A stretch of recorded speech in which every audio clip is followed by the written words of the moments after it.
Peace and welcome to the culture right here on the Black Star Network. I'm your host, Farajii Muhammad. Thank you so much for tuning in and being a part of the conversation. Folks, we got a great show for you today. First, we check in with my guy, Hassan, Mr. Politics Giordano, talking about all things politics. And folks, there's so many things that are happening. How about the fact that, President Trump announcing his bid to run for president? Nancy Pelosi has decided to step down after 20 years of service as the House Speaker. So we're going to talk a little bit about that. We'll talk about the fact that Congresswoman Karen Bass has officially won the mayoral seat for the city of Los Angeles and the impact of that. So we got so much to talk about there. Also, we're going to be checking in with the mayor of Elm City, New Jersey, as they mayors across the country are convening for the National League of Cities City Summit to talk about what is the next step for progress in the cities around the country. So we're going to have that conversation and a whole lot more. So stay with us. It's all happening on today's edition of The Culture right here on the Black Star Network. Let's go.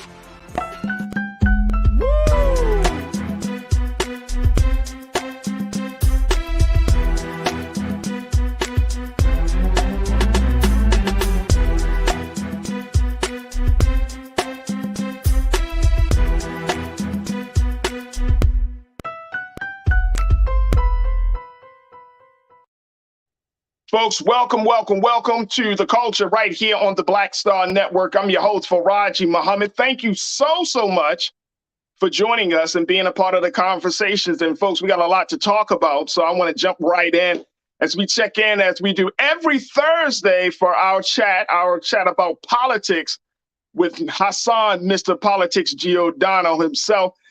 Who is the founder and owner of DMV Daily Media Group, to bring us up to speed and provide some analysis around some of the big political stories happening today and over the past couple of days. So let's check in with my brother, Hassan. Hassan, good to hear from you and see you again, bro. How are you, sir? Always a pleasure, brother Farajii. How you feeling, man?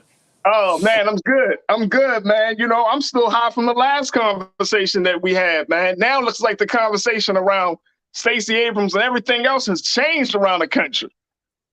Yeah, boy. That last program was fire. That's why everybody kept hitting me up. Boy, I done got so many friend requests on Facebook and Instagram from followers of yours. I said, oh, okay. Yeah. So that definitely was a good program. And like you said, the conversation has certainly changed across the country from Stacey Abrams, who was once the queen of the Democratic Party in many aspects, who many people now have started to kind of see the cracks within her leadership, at least in Georgia. I'm not talking about across the country, but at least in Georgia.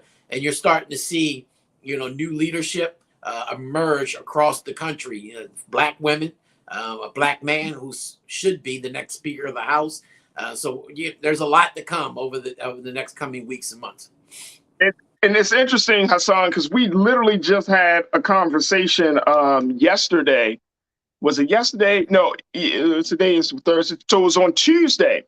We had a conversation with another Culture Crew member, and we were talking about the number of Black women that were on the ballot for this election cycle. Over 130 Black women were on the ballot across the country, and a lot of them actually won seats. But these are seats like, the Secretary of State, or they might be the state's attorney, or, smaller seats. But it still shows that more Black women have gotten involved, I think, in this cycle and getting involved in participatory politics this year than I think we've probably seen in a very long time. I might be wrong in my assessment, but what are your thoughts on that? Yeah, I think it really that movement started under the Obama administration, and his challenge to people to get involved in the process more than just voting. And so, I know plenty of elected officials now currently serving who ran, in the past 4 to 8 years, who said, I took the challenge that President Obama laid down when he was in office to, get up and do something in my community. And so you're starting to see that emergence.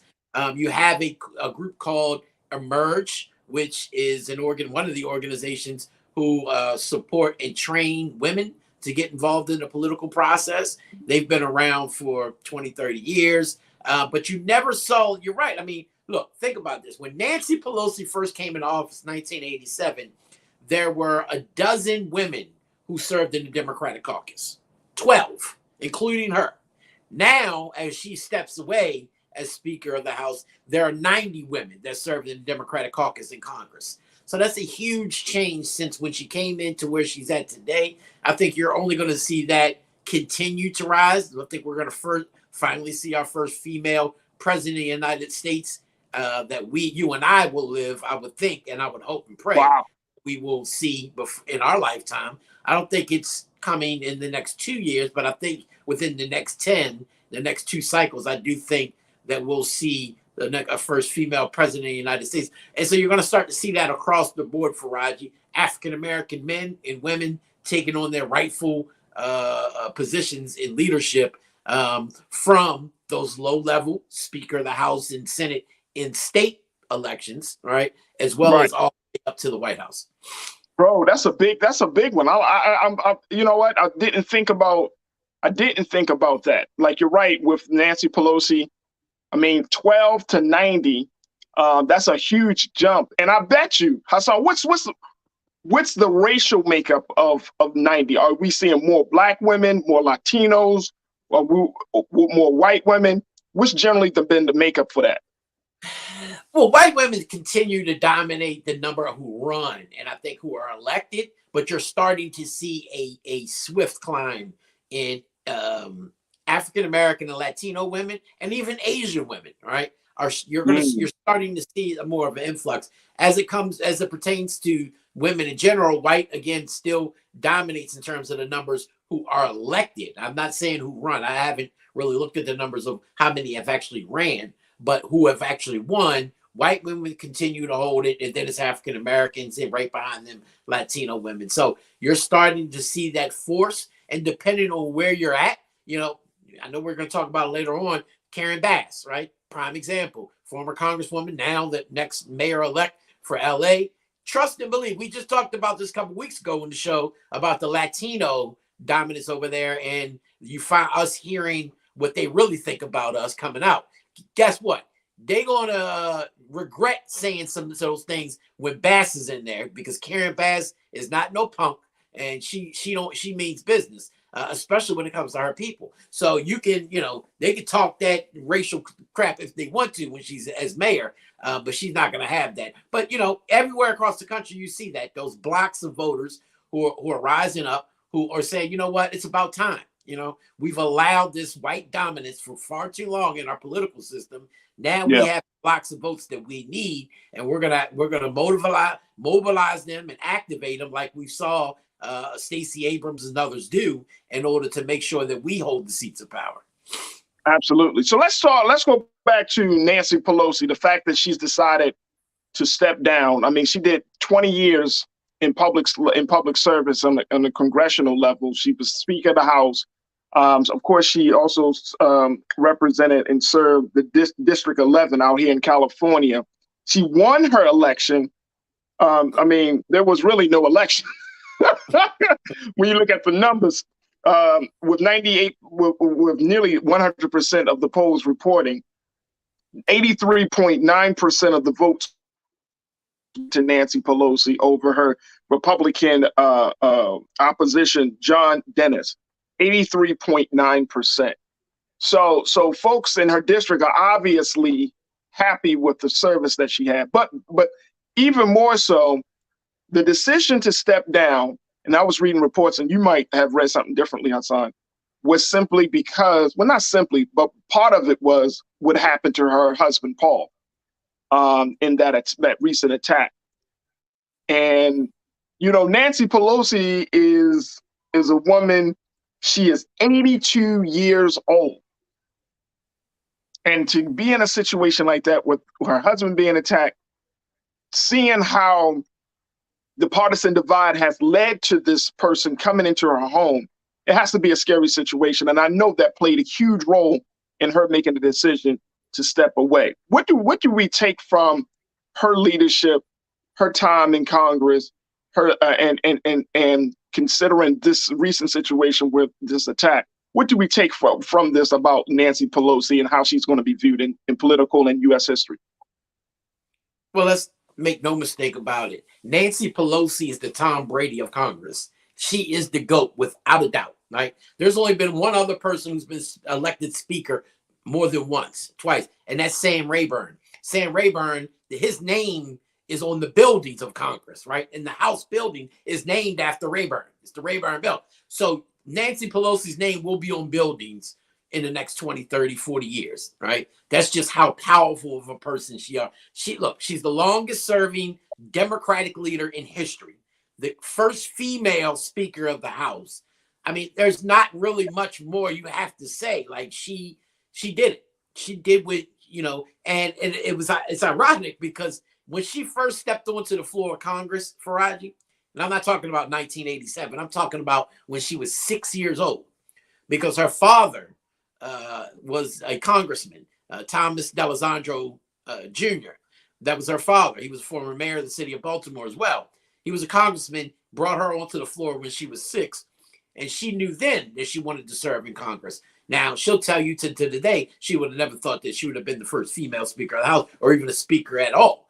But Nancy Pelosi is very strategic and tactical in everything she does. She comes from a political family. Again, her father was mayor of Baltimore, congressman. Her brother was mayor of Baltimore. Like, her whole family served in politics. But she has risen to levels that they can only imagine had they been alive. God rest their souls. So she's done what her family has groomed her to do. I think in her terms of her decision to step away from the seats of power, it just shows how masterful she is, because here's a woman who I hope others can learn from, especially in Congress, on both sides of the aisle, who not only steps away from the seat of power, which we never see, but most people who would do that would retire. She's not retiring her seat. She's still going to serve in Congress. And she's going to play an influential role in whoever the next Speaker of the House is. But for her to give up that power of leadership and still serve and be humble enough to serve as a soldier instead of the lieutenant, right, just shows how powerful she is. And not only that, if you watch what's happening right now, not only did she just say that she's not running for political office, but the majority leader, Steny Hoyer, congressman from right here in Maryland, is not running. Jim Clyburn is not running. And all of them have, in sense, endorsed the next Speaker of the House, which will be Hakeem Jeffries from New York, right? And so they, in one swoop, she just ushered in an entirely new, young political generation of leaders just by this announcement, because she didn't just do it haphazardly.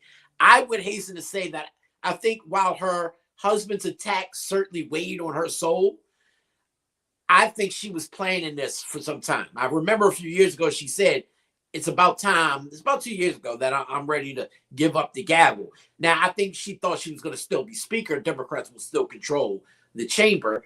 But nonetheless, I think this was strategic in her. And not only that, the next person who would have challenged Hakeem for the speaker, Adam Schiff, congressman from California, her home state, all of a sudden has decided that he's going to run for Senate, all right, over in California, decided he's not going to run for speaker. I guarantee Nancy Pelosi has something to do with that. So that just shows, like, she didn't just, oh, okay, I'm done, I'm going to retire, and I'm going to leave it up to y'all. She strategically took these steps to make sure that we have the next African-American Speaker of the House, that we have a new, young, hungry generation of leaders ready to take the mantle, and that nobody else got in the way of that, including her or anybody on her leadership team. So it just shows, not only just her grace, but also her mastery in doing what she does. What do you think is going to be her legacy in terms of her relationship with marginalized communities, such as Black people, Latinos, and other marginalized communities? Do you think that she, even though she's blazing the trail for Hakeem Jeffries, do you think that she's going to be well regarded in history by those other communities, by us and other communities?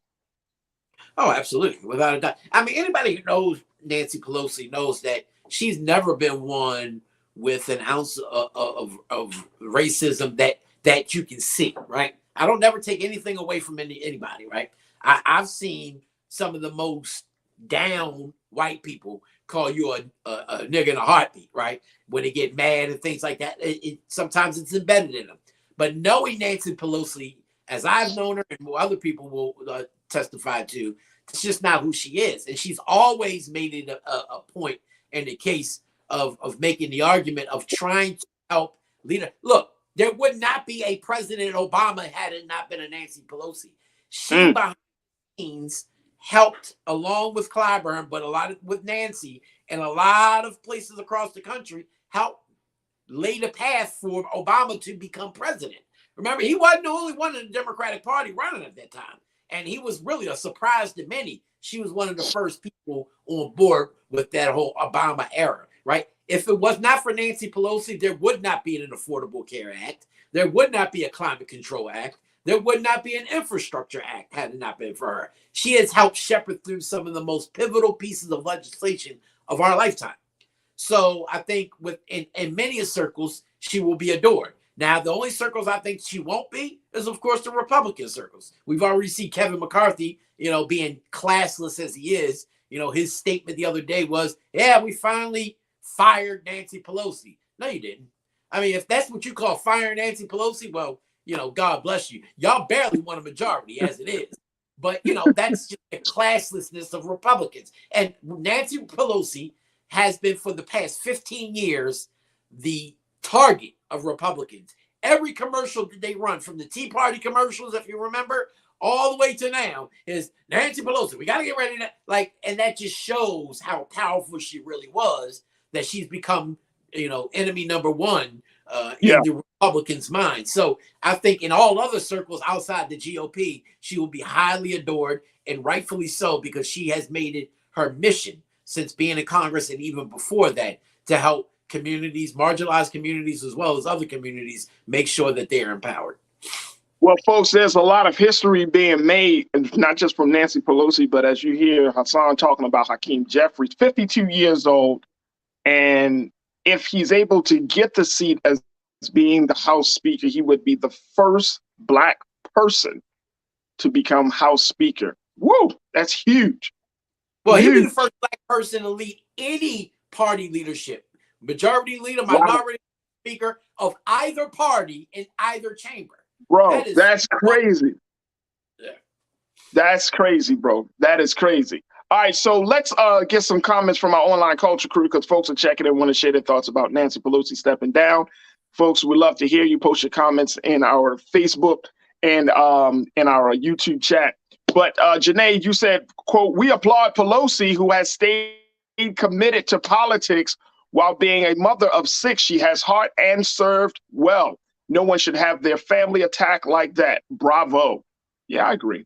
Thank you, Janae. Janelle, you checked in and said, "And the old guard will stand by to assist new leadership. This is what succession looks like, even if it is 10 to 20 years late." Yeah, how does that work, Hassan? 10 to 20 years late, I think Janelle makes a great point. We talk about passing the torch often, but I don't think we often talk about what that looks like, or even more importantly, the timeline in which that happens. So how does that work, bro? See, and this is where I have issues with certain things. We just had this argument in Baltimore because we had a charter amendment that went on the ballot that they ended up voting for that instituted term limits across the board for mayor, city council president, and city council. And the term limits were 2 terms, right? And so the argument is, oh, it's time to pass the baton. And so, maybe for mayor, that might be fine. But in situations like this is not an elected role, right? In terms of the people. This is elected amongst their colleagues. And many a times we need that seniority. There's Hakeem Jeffries and whoever comes in on the leadership is going to need, and that's why I applaud Nancy so much for sticking around, because they're going to need her counsel. They're going to need the counsel of a Steny Hoyer, because the leadership role in any chamber, whether it's Congress, whether it's your legislative chambers in your states or your local chambers, you need people who understand the rules and the procedures of how things are done and how you go. This parliamentary procedure is not something we grow up on. It's not something that's easily learned. And you need people who can do that, especially when you have an opposition party that is looking to take you down in the policies and the values that you're looking to champion at every corner, right? So you need people to be able to thwart that.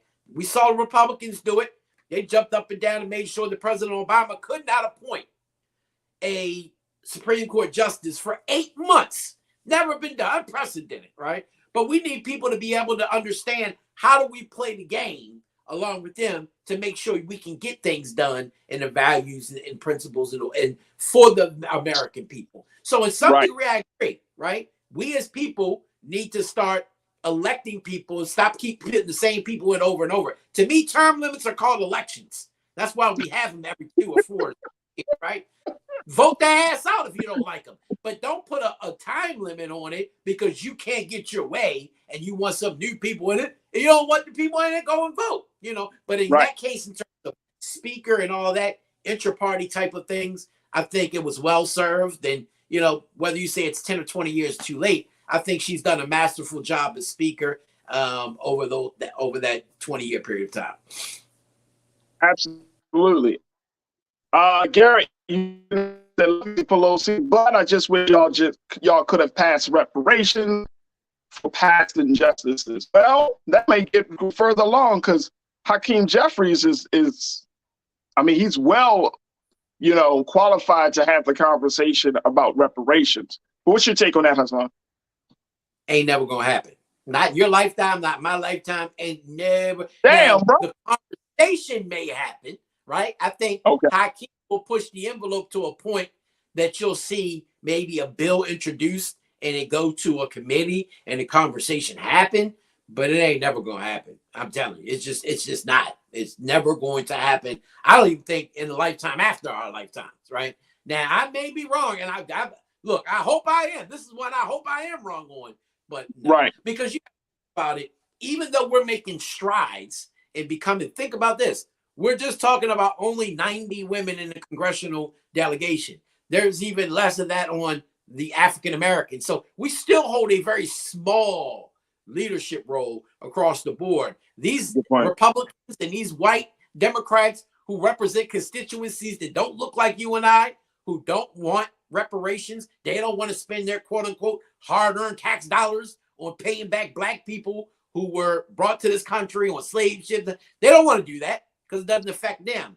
And it's going to be hard pressed for us to force them to vote on something as controversial. It really shouldn't be as reparations. Yeah. Absolutely. Absolutely. Juwan, you checked in and said, look, Speaker Pelosi said in her speech she enjoyed working under 3 administrations. She actually worked under 4. Queen of Shade, and I love it. I know who she. I wonder who she omitted from that list. Well, who she omitted from that?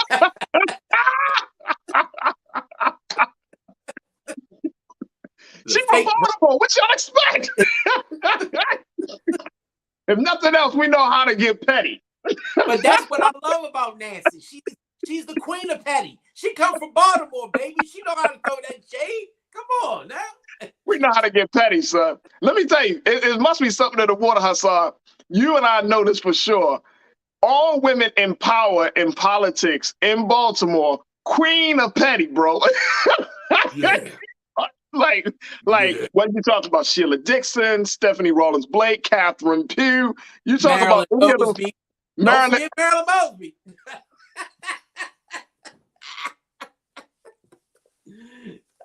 Don't forget that, bro. Wait. There's Queen of Petty, and then there's Marilyn Mosby. Marilyn Mosby will throw some shade and the sink, and she's on a whole nother level. She wears it all on her face and her sleeve, bro. I mean, that's how it is. And you know what? It's funny because that's the type of politics that I'm used to. I'm used to politicians where they get in a room full of reporters, and I've seen Sheila Dixon do this. I've seen Catherine Pugh do this. They get a room full of reporters, and a reporter might ask them, "Well, why did you do that? And what was the thought process behind this decision?" And they just simply, because I felt like doing. Next question. And you know what I mean? It's just like, it's like there's no, oh, you know, I'm gonna be political about myself. It's just like, no, this is what I felt like doing. It was total. Remember the thing that made Sheila Dixon who she was, for the viewers who may not be from Baltimore, don't know this, when she was a councilwoman and she became council president and she served over top of the council, she took her high heel shoe off and banged it as a gavel. And when they asked her about it, she said, yeah, how do you like it now when the shoe is on the other foot? Now that a black woman is in charge. And that shut she became folk legend in this town when she did that, right? This was back in the 90s, 80s and 90s, right? So in the 90s, right. Right, you're absolutely right. All right, let's get one more comment and then we got to take a quick pause. Maureen McFarland, you said she has done enough for this country. It's time to pass on to the next generation. Great leader. Yeah. And you know, this is such a ending of an era, Hassan, and it's something to be able to watch how this situation goes. It just goes to show you that this country really, we're undergoing some major changes, bro. Like, we're really undergoing some major changes. And when we come back, I wanted to get your thoughts about, you know, on the other side of the aisle, the dude Mitch, your favorite senator from Kentucky, you know what I'm saying? He's still trying to hold on to something, right? But I think that the way this country is moving is going to engulf him. He's not going to be able to handle what's coming down the pipe politically in this country. So we'll talk about Mitch McConnell. We'll talk about President Trump. And we got to talk about the new mayor of the city of Los Angeles, Karen Bass. Hey, yo, I got to break down some numbers for y'all. And I know Hassan probably know the numbers in terms of the money that was spent and how she was able to withstand the onslaught. Man, let me tell you something. It's a whole different day. There's a lot of people buzzing right now about Congresswoman Mayor-elect now, Karen Bass. So we'll have that conversation. Stay with us, folks. It's all happening on today's edition of The Culture, and we'll be right back.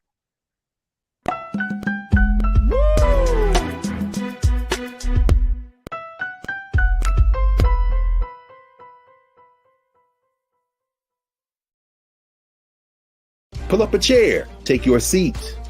The Black Tape with me, Dr. Greg Carr, here on the Black Star Network. Every week, we'll take a deeper dive into the world we're living in. Join the conversation only on the Black Star Network. Hi, I'm Dr. Jackie Hood-Martin, and I have a question for you. Ever feel as if your life is teetering and the weight and pressure of the world is consistently on your shoulders? Well, let me tell you, living a balanced life isn't easy. Join me each Tuesday on Black Star Network for A Balanced Life with Dr. Jackie. We'll laugh together, cry together, pull ourselves together, and cheer each other on. So join me for new shows each Tuesday on Black Star Network, A Balanced Life with Dr. Jackie.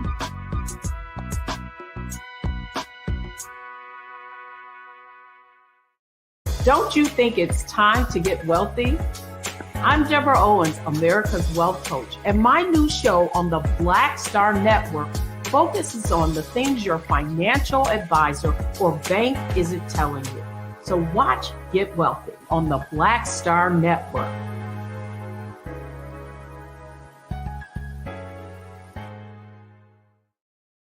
When you talk about blackness and what happens in Black culture, we're about covering these things that matter to us, speaking to our issues and concerns. This is a genuine people-powered movement. There's a lot of stuff that we're not getting. You get it, and you spread the word. We wish to plead our own cause.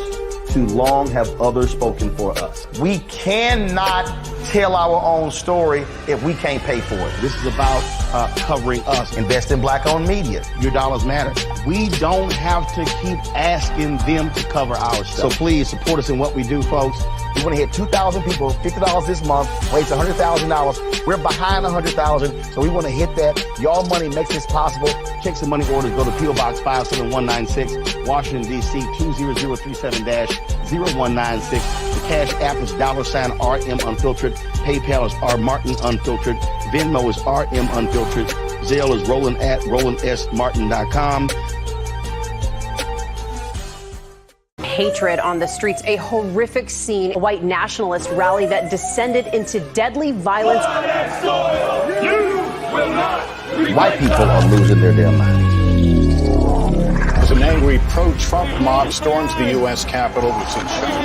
We're about to see the rise of what I call white minority resistance. We have seen white folks in this country who simply cannot tolerate black folks voting. I think what we're seeing is the inevitable result of violent denial. This is part of American history. Every time that people of color have made progress, whether real or symbolic, there has been what Carol Anderson at Emory University calls white rage as a backlash. This is the rise of the Proud Boys and the Boogaloo Boys. America, there's going to be more of this. Here's all the Proud Boys, guys. This country is getting increasingly racist in its behaviors and its attitudes because of the fear of white people. The fear that they're taking our jobs, they're taking our resources, they're taking our women. This is white fear.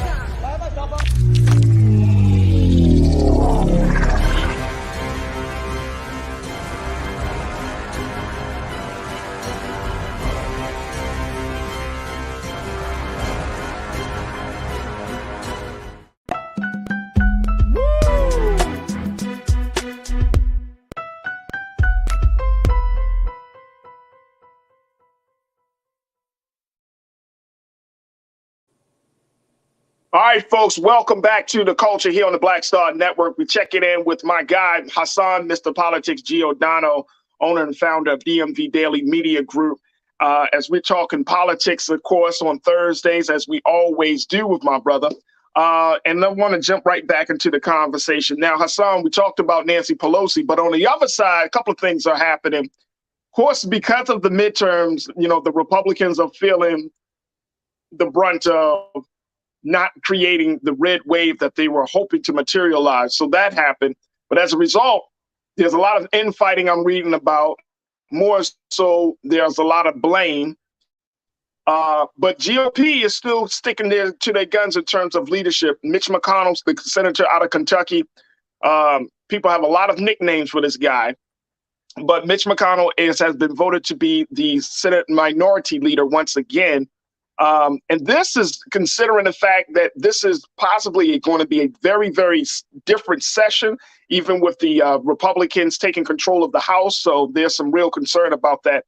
So let's talk about that first, and then I want to talk about what's the implication of Donald Trump getting back into the running for president, announcing that.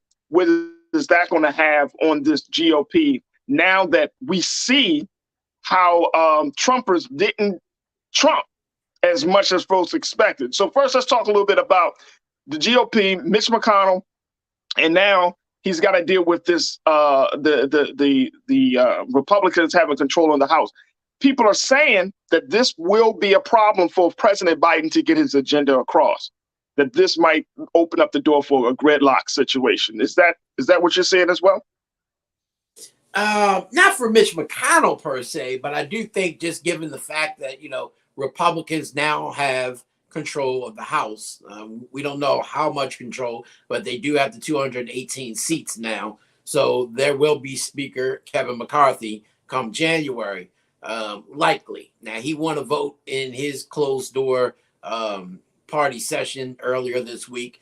And he'll likely win that vote for Speaker as well, even though that Freedom Caucus over in the House is growing by the day. So it's going to be hard for him to really control the powers that they'll have now as the majority, given the fact that they're not going to have a huge majority. I think it may be between a 2 and a 4 seat majority, which is not much in a 435 member House. All right. And you only have, 220 to 222 likely seats compared to Democrats who will not have that much. So I think it's going to be a power struggle there within the, in regards to the Senate, though, Mitch McConnell has always had control of his chamber, regardless of how far right the Republicans are or how closer they are to Mitch McConnell.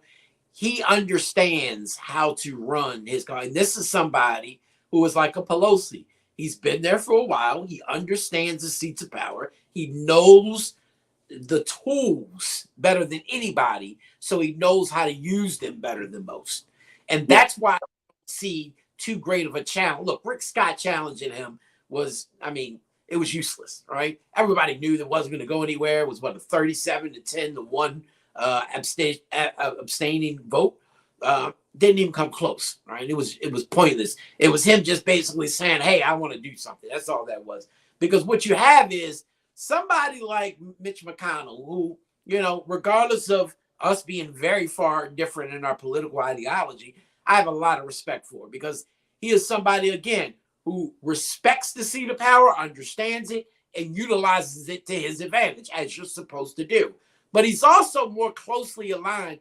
He's the type of person who, even though he may not agree with what a damn thing Democrats want to do, he can see the common sense in things, and he'll let certain things go through that you would not see from a Freedom Caucus member, a person who is so far right and under the control of Trump, let's say, that they will do everything they can to burn the house, including burning the house down, before they let Democrats pass anything, including for the benefit of the American people, including their own constituents. Mitch McConnell's not like that. He's far different from that. That's why he remains in his seat of power.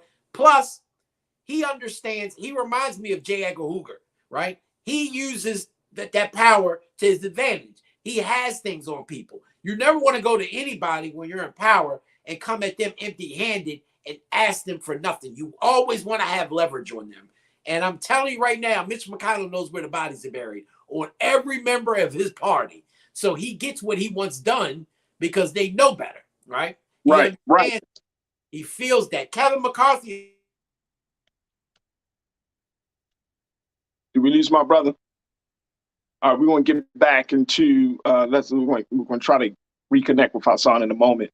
Folks, as we're having this conversation, talking to Hassan, Mr. Politics Giordano, share your thoughts with me. Post your comments in the chat on YouTube, Facebook, and hopefully you're also watching through our website at blackstarnetwork.com. But make sure you join us as we have this discussion about what's your take around Mitch McConnell. He's been reelected as the Senate GOP leader. He's going to be dealing with a different group of Republicans.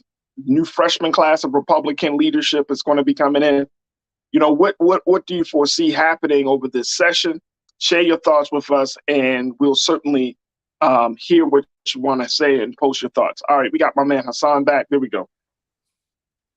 Yeah, sorry about that. Yeah, I think it's going to be a large contrast of leadership with McConnell, who's not the majority leader. He will still be the minority leader because Democrats have control of the Senate, even without Georgia right now. With Georgia, if they win December 6th in Georgia in that runoff, then they'll have one more seat. Right now, it'll be a 50-50 split. And, you know, of course, as we've seen the past 2 years, Kamala Harris will be the deciding vote. So they control the Senate. So Mitch McConnell will only be the minority leader, whereas though Kevin McCarthy will be the speaker. But I think Mitch will get more done as the minority leader than Kevin will, Congressman McCarthy will, as the Speaker of the House. Now, look, we've already seen right now, just today breaking, is that Congress is saying, and two congressmen, Jim Jordan and the other, has already said that they're going to launch an investigation into the President of the United States, Joe Biden, based off of Hunter Biden's the investigation that's been going on with his son, Hunter Biden, and his relationship with overseas, the con money he was getting, things that trying to say that the president knew full well everything that went on. So they're going to use the power that they now have in the House to make President Biden look as bad as possible over the next 2 years. All right. So how does this all play? I mean, given that, because that's just a waste of time, resources, money, and all of that stuff, right? But now that Donald Trump is running, how does this play out? Because you still got DeSantis, who has a still strong, stronghold down in Florida. You still got some GOP members who are already Trumpers, but now you got the traditional versus the ultra conservative. I mean, you got a whole bunch of things happening. So talk to us about what does Donald Trump's announcement, how will that impact the direction and the overall effectiveness of the GOP? So I can understand, because I know a lot of people were like, why the hell is he announcing like right after the election? Like, damn, he ain't gonna wait. And a part of that was a strategy to say, make sure everybody else is out of the room, right? Did this with Sheila Dixon for mayor. It's like, if you announce early, then all the other crazies that might have thought about getting in a race, now like, nah, I know I can't beat him, so I'm just gonna stay out of it. And so I think that was part of the thought process of him wanting to announce so early. What I saw the other night was, after 2 years of continuously repeating the false narrative of this big lie that Democrats cheated them out of the presidency, what you did not hear on Tuesday night was anything about the big lie. Not one time did Donald Trump say anything. Now, he's been saying it every time he speaks for 2 years. You did not hear one peep from that speech. And to me, that was the ultimate concession speech. We finally got a concession speech out of Donald Trump after 2 years after being defeated. And so I don't know if it was handlers who said, look, I advise you not to repeat that bull crap, or it was just him finally coming to terms with it. But at the end of the day, we did not hear about the big lie. We heard everything about what he wants to do. The problem is, Farajii, and I told you this before, and I'll say it again, even after that announcement, I personally believe that's going to be one of the last times we hear Donald Trump give a quote-unquote presidential speech. Because if we saw there, number one, a lot of major networks did not cover it. A lot of mega donors who are huge in the Republican Party, they're the ones who put millions and billions of dollars into these super PACs and into these campaigns, have said, we're not giving one red nickel to Donald Trump for nothing. And many of them blame Donald Trump for the Republican slaughter that they just got November 8th during the past election. Many of the Senate candidates who they could have really took Nevada, Arizona, Pennsylvania, all these candidates were Trump candidates and they all lost to Democrats. So you see a lot of the party elite saying we're not messing with him. I think Donald Trump's going to realize that his time is long past and that he's better being the power broker outside of the halls of Washington, D.C., than actually being the insider. Remember, he came in as this outsider. I'm going to drain the swamp. And that's what really got all of these Republicans, these hardcore, who had never been a part of the political process, in love with him. And so I think that he's going to realize that's how he really affects change moving forward. That's how he continues to make himself relevant, because he will lose. I guarantee if he decides to actually run, he will not be the Republican nominee for president. I think Ron DeSantis will take every advantage of this anti and ride it all the way to the White House in 2024. Hey, bro, I totally agree. And here's my thing, and maybe you can clear it up, because I was talking to my sister, Naomi Bleemer, yesterday out of Florida. She ran for an office, but she didn't get she wasn't able to clinch the victory. But her and I were going back and forth about this. And my point is, if his name is even allowed on the ballot, we should do some sort of resistance. What's your take on that? Like, should the fight be not allowing his name on the ballot, or should we focus on, okay, now that he's announced, we need to come up with some strategy on dealing with that? Because the latter is what the Biden administration is doing. They're not even questioning whether he should be on the ballot. They're questioning and getting prepared for his attacks on President Biden as a candidate and as a president. So what's your take on that, bro? One of the greatest strategies I believe Democrats and the Democrat and the DCCC did during this past election, Farajii, was they put money behind some of those ultra-right conservative Trump people during the primaries to ensure that they win, because they felt that if we can make sure they win the primary, we know we can whip their ass in the general. But while these more mainstream Republican candidates that they were running against in the primary, if they win, we'll have a harder time beating them. Now, many people in the Democratic Party did not like the fact that they were putting money behind Republicans, right? They didn't like this strategy, but it worked. And I think you do that same strategy in 2024. You want to show the big bad boogeyman. You want Trump on the ballot as the Republican nominee, because guess what? that then makes sure that those who usually don't come out to vote, those who typically sit by on the sidelines, will show up in droves to make sure he does not return to the White House. That is the motivating factor that you have to drive Democrats and independents and the like to the polls in November 2024 by having a crazy like Donald Trump as the Republican nominee. If you have a more mainstream Republican, that independents and even Democrats may start to say, hey, what they're saying makes sense. I might go vote for them. You don't want that. Or even if they're not going to vote for them, they may say, you know what? I'm not going to worry about it. I'm not going to show up to vote. My party got it. That's the last thing you need. You need somebody to be able to motivate your base, and the base that does not actually show up in most elections, motivate them to the polls. And so to me, the greater strategy is making sure he is on the ballot, making sure Ron DeSantis and all the craziness that we saw come out of Florida, make sure that is on the ballot, because you do not need a Mitch McConnell type on the ballot. Mitch McConnell isn't the worst Republican, right, that would serve in that type of capacity. He's the type that can show, well, I did vote for this, and I did, and that's not something that you can get a base, motivated behind. So in my estimation, you want Donald Trump and all his craziness for the next 2 years as if he is running. Never thought about it. Never thought about it like that, bro.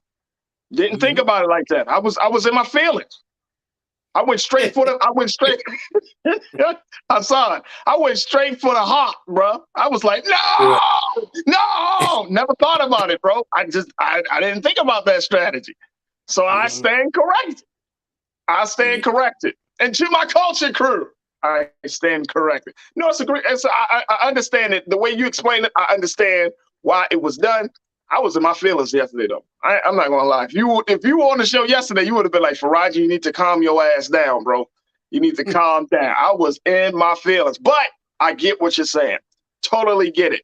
All right, let's go. As we got a few moments left, Hassan, what's your take on what's happening out here in the sunny city of Los Angeles? Karen Bass, Congresswoman Karen Bass, now mayor-elect, she beat Rick Caruso by over 30,000 votes, right? Hotly contested battle. Some people say it was a battle about the soul of Los Angeles. This is the second largest city in the country. A lot of money comes through the city of Los Angeles. I heard her on an interview this morning, and she said that one of the big issues when it was brought up to her about, what can we expect in the first 100 days of her being in office, she said that what she found out was that the city of Los Angeles doesn't get the money that it needs to get from the feds, that they're not getting this type of support. So she did her research, and she said, now I'm gonna go after this money that we deserve, that we're supposed to be getting for one, so we could do some other things in the city. So what's your take on how she was able to pull out a victory, pull out a win, especially against, here's the big part, her opponent, Rick Caruso, put $100 million. Hassan, I swear, bro, I'm in the wrong business. I should be doing the type of work you do. A political strategist. $100 million, folks. And Karen Bass only had $9 million. Yeah. Rick Caruso put $100 million on the table to her $9 million, and she was able to pull it out. Wow. What's your take, bro? Well, usually you don't see an 11-1 spending margin and somebody being able to defeat like that, right? I think, first of all, what you saw, there was a lot of different dynamics in this race. One is both of them were Democrat, and Caruso tried this old playbook trick. So he used to be a Republican until January of this year. Then he became a Democrat, right? And so Karen Bass, being a Democrat her entire life through Congress and as an activist and so forth, had a track record. And so, of course, that she had the entire Democratic establishment behind her. So I think that Caruso, even spending $100 million plus, he tried to run a race like Republican Richard Riordan back in '93. They did in LA. He was a centrist Republican following the first Black mayor of LA, Tom Bradley, who had served for 2 decades. he was now following that. And he basically made this pitch that, we have to return the city, even though he was a Republican, he was more centrist. So he was able to, be more moderate in his approach. But he spent a ton of money like Caruso did. And so I think Caruso's people were trying to follow that same strategy. Now, mind you, he was successful back in 93. Caruso was not. And it was a lot of different, back then, a centrist Republican or a centrist Democrat was a good thing back then, right? In those times, we actually applauded those who worked across the aisle. That is not the case these days. It is now so polarized that if you're anywhere near the middle, that's like your death nail, right? You're supposed to be all the way to the left or all the way to the right. And I think you alienate those in the middle, including independents. And so Karen Bass did a masterful job of just who she was, right? She honed in on the issues. Homeless. LA has become one of the capitals of homelessness in the country, along with Seattle, Washington, right? You have a huge homeless problem. And so part of that problem, she's attacked that with policy papers that showed what she's going to do as mayor. Like you talked about, go after the federal dollars. This is how we're going to attack homelessness, crime, and so forth. Caruso didn't have that same strategy. I don't know who he was spending his money. I wish I knew and got out of him. Like, they was paying big. Oh my God. I'd have been out there vacationing with you right now if I got some. That was good money to go after. I ain't gonna lie to you. But look, she becomes the second Black to ever hold this position. Tom Bradley, of course, being the first, and the first woman to become mayor of LA. Now, the Board of Commissioners, the very powerful Board of Commissioners, some people call it the Board of Estimates, others call it the Board of Public Works. It's the spending board, which is usually white, male dominated, will now be served by all women. All 5 seats are women, right? You have 2 citywide women serving over there in LA, and I think up to 5 members on the council. So again, as we talked about in the beginning of this program, women are starting to dominate our political structures from the council level all the way up to Congress. And so, they're going to have to show and prove, of course, but I think it's a good thing. And I think they're going to show the country what they're about. And Karen Bass, again, I've always been impressed with Karen. Look, I'm an independent. I've never been a rah-rah, you're a Democrat, I believe in you. Hell with that shit. I ain't never believed in that crap. But if you impress me, you impress me. And Karen Bass always impressed me because she's come from that activist lifestyle. That's how she got into politics, right? She wasn't this homegrown politician. She came from the streets. So she understands, that's in her heart. That's who she is as a person. Yeah. And you'll see that reflective of who she is as an elected official, as a politician. And so I always like those who, made their start in the streets and activism, fighting for the people, because they know what it takes to do that. Instead of somebody who put into politics, never understood that life. So they're never going to do that as our elected officials, because that's just not who they are. Real quick, Hassan, I mean, what does that mean for Black folks? And she said it this morning. She said she never forgets, she'll, never forget her roots coming from South LA. She says she's always kept that in mind. And that's really one of the reasons why she wanted to run is that she wanted to shift the whole paradigm of power, given the fact of the racial issues, the economic issues, and in terms of those who are experiencing homelessness. Do you think that this, by her being in the position she's in, that it's going to encourage more Black folks to stay Democratic? Especially, I feel like the Democratic Party needed this win in Los Angeles because there were so many Black folks that were questioning whether Democrats really cared about Black people, right? But with her being in the position now, do you think that that's kind of going to stop the flow of people leaving the party? And that more Black people might say, all right, let me stick around and see what Madam Mayor is going to do. Hell no. I don't care less about that. I mean, if they're just, I'm telling you, if you just don't like the Democratic Party, that ain't going to help, right? Because the party didn't really help her become. I can see if the party put all the resources behind it and help propel her to become mayor, that might be a little, a different story. They may say, you know what, Democratic Party is actually doing something. Hell no. People know, even Democrats. I was talking to a senator about the show we did and how we talked about Stacey Abrams not wanting to become the DNC chair because that would be her death. And she said it herself. She was like, oh, hell no.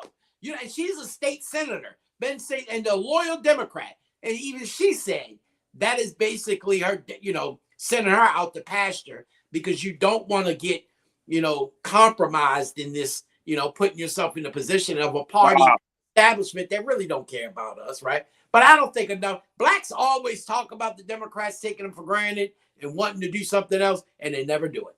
They stay Democrats.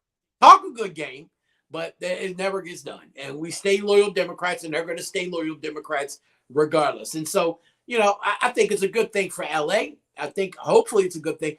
I've always been cautiously optimistic when a black person gets a seat of power, because in my opinion, if I have a white person serving my interests, you have to represent in the black community because you need our vote. And so I want A to C done for the black community, or else I'm going to call you out. Or black people feel like they take us for granted because, I'm black, so they're going to vote for me any damn way. And so, like Obama, name something that black people got out of Obama. I love President Obama. But for 8 years, gay people got what they needed out of President Obama. Other people got what they needed out of President Obama. I ain't seen too much of what black people got from President, and he was black, right? So, I'm cautiously optimistic. I hope black people, and I think with Karen, you'll see a little different story. But until we get to the Marion Barrys who understand that, you know what, I'm going to be mayor, and I'm going to make sure I make as many black millionaires as possible. That's the kind of mindset we need from mayors like Karen Bass. And to your point, you're right. She had a safe congressional seat. She did not have to run for mayor and give that seat up. She chose to do that because she understood the power was in the seat of mayor. She was one of 435 members of Congress, didn't really have a leadership role, so it really didn't make sense. So let me, shift that power and do this. So, she gave up a safe seat to do this, and, I applaud her for that. But again, cautiously optimistic on what that means for black people of LA. Wow, there it is. Hassan Giordano, always checking in on Thursday. We truly, truly appreciate you, bro. I love your analysis as always. We'll circle back with you, God willing, next Thursday as we see more situations. We on Thanksgiving? No. Oh, that's right. I look. Nah, bro. I know. No, bro. We ain't doing that, bro. I don't do that. Bro. Nah, bro. Give thanks. With your family, man. You get 2 weeks. You got 2 weeks to come back. There it is. Hassan, thank you, sir. Appreciate you, brother. Man, my God, Mr. Hassan, Mr. Politics Giordano checking in. Folks, we got to take a quick pause. When we come forward, let's have a conversation and talking about the National Leagues of Cities City Summit that is happening right now in Las Vegas, and how mayors across the country are deciding to figure out ways that they can make their cities better. We check in with the mayor of Elm City, New Jersey, Mayor Tawanda Moore, to get her take on what's going to be happening at the summit. And more importantly, what do we expect from this new political space that we're in? Stay tuned for that conversation. Up next here on The Culture, right here on the Black Star Network. We'll be right back.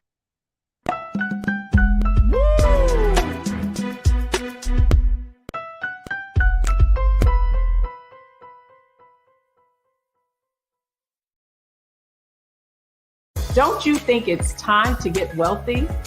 I'm Deborah Owens, America's Wealth Coach, and my new show on the Black Star Network focuses on the things your financial advisor or bank isn't telling you. So watch Get Wealthy on the Black Star Network.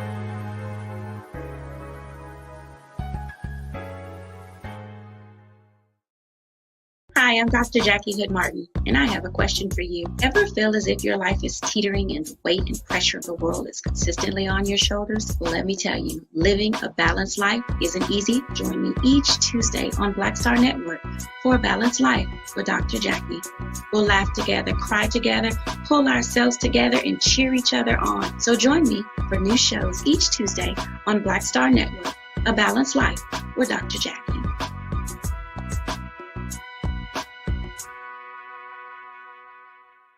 Pull up a chair, take your seat. The Black Tape with me, Dr. Greg Carr, here on the Black Star Network. Every week, we'll take a deeper dive into the world we're living in. Join the conversation only on the Black Star Network.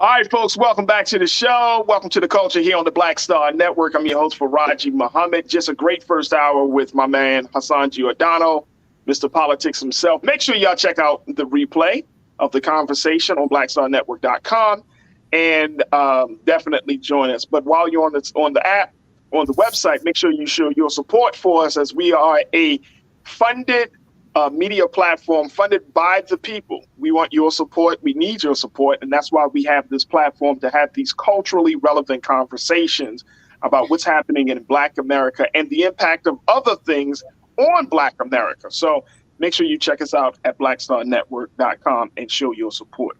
All right, folks, I want to check in. We wanted to have a conversation about a city summit that is happening right now, called the National League of Cities Summit, which is a nonpartisan organization that works to strengthen local leadership, influence federal policy, and drive innovative solutions to city officials from across the country. Now, I said two. I want to correct myself.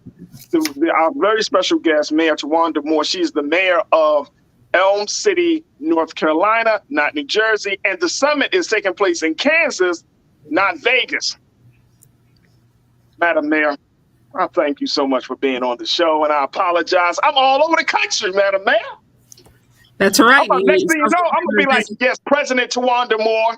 It's a busy day for you. Good afternoon. How are you? I'm good, Madam Mayor. How are you this afternoon? I'm great. It is a lot going on here at the summit. I'm trying to follow the itinerary. I cannot be in 10 places at one time, but I'm trying my best. I appreciate you. First and foremost, you are mayor of the great city of Elm City, North Carolina. For those who may not be familiar with your home, tell us what part of North Carolina that is in. Elm City is what I like to call the big little town of Elm City. A population of 1,300 people, is located in eastern North Carolina, about 35 miles east of the capital of North Carolina, and that's Raleigh. Wow, 1,300 people. Yes. That's beautiful. I love small towns, Madam Mayor. I love small towns. I'm glad. That means you're from a small rural town somewhere in the middle of nowhere. Well, the small town is called Baltimore, but you know, man. Oh, be more careful. That's what they call it, right? Yes. You come on the platform, you're already throwing shades and jokes on my home. All right, I got you. Yes, ma'am. I know where you stand, sis. I got you. I'm just a Southern girl. Yes. So I'm serving a small town community because that's what I'm familiar with. That's awesome. That is awesome. First and foremost, Madam Mayor, when we talk about just some of the things that are happening in cities and smaller towns and across this country, you know, that's a different conversation. Yes, we are wrapped up in what's going on a national level. Of course, we're talking about presidents, we're talking about, you know, the governors and all of those things. But it's really, and this is why I love having these conversations with local city officials, it's really the small towns that's generating not just the money or the revenue, but generating or creating the culture, adding to the culture, taking away something from the culture, doing the innovative work of governing the people. Talk to us about what that means for you. You're coming to a conference like the National Leagues of Cities. You're learning, you're connecting, you're building and networking with other folks. But how important is that for a city official like yourself? Oh my goodness! For a first time, politics is not definitely my background. It's not anything that I went to school for. I served as a commissioner one term in my area, which was for 2 years, and then someone convinced me to run for mayor. But for me, it means a lot to come out here at Kansas City for the first time, to be a part of this summit for education and information that I can bring back to a small little rural town that has experienced economic decline and they're economically distressed. So for me, the capacity in which I serve allows people to be able to reach out and touch me where they would not be able to on a national level. So it means a lot for me to be out here gaining as much information as I can so I can deliver it right to my neighbors, my constituents, front doorstep. So for me, it means a lot. I'm truly a servant at heart. And all the information that I'm gathering here, I'm able to knock on the doors and say, listen, this is what we have going on a national level, but I'm the one, I'm the liaison to be able to deliver it right to your front doorstep. So it means a lot for me. So last year, for those who don't know, you were actually elected, and you are a trailblazer there in Elm City, being the first Black woman mayor of the great town of Elm City, North Carolina. First, a historic. Have you had a chance to really take in and to reflect on the historical significance of your leadership? Actually, I haven't. I'm too busy serving to even shine the light on myself. So no, I don't take it in. People have to remind me that I am a mayor, and that I've actually made history in my neck of the woods. I roll up my sleeves and I just go to work. So no, it's not about me at all. So no, I have not had time to reflect on myself. And the reason I'm asking that, or at least I wanted just to bring that up, is one, to say congratulations to you. Thank you. But then two, you're welcome. And then two, there's a lot of talk about black folks in politics and Black folks in leadership roles. And then, of course, the bigger conversation that we've been having is Black women in leadership, and kind of making a move to make some changes. Talk to us a little bit about the implication of that on you and how you go out and serve, the great people of Elm City. Actually, it comes with its challenges. One as a female, and then one as an African American woman who is serving. I heard someone say, a young person said, it's a man's role. I don't look at it as a male or female. I just look at the role that I'm in as here to serve. It does come with its challenges. So there are a lot of times that I may have to put someone else locally in the forefront to be able to get some answers that they would not readily give African-American female, much like myself. So as long as I get the job done, I don't worry about the challenges. I was not born into leadership yesterday, but I was cultured into leadership the last 46 years of my life. And so it does come with major challenges, but the challenges, they pale in comparison to the strides that are being made during my tenure. So a lot of great things are happening. So I don't highlight the challenges, I highlight the assets. We have $11 million in water and sewer funds. We had White House Representative Mr. Vilsack, and also Michael Landrieu, who are actually in my town. And those who are in my area says we've never had that capacity for those who come down from the White House to visit your little town, which is now a big town. And so it says a lot. It says a lot for male or female, but people like to follow a moving locomotive. And when you mention my name, if anyone says my name, you know that there's movement behind what I do and all that I do. So for me, it's enough to overcome the small challenges. It's a small thing to a giant. Absolutely, absolutely. So talk to us a little bit about some of these challenges. What are the big challenges facing Elm City? Water and infrastructure, is my first term serving as mayor in this role. And you get local citizens who says, expect me to actually go under the ground and fix 150-year-old aged infrastructure. And I kindly just look at them and says, you know what? I'd like to know how you address that issue with the person who served before me.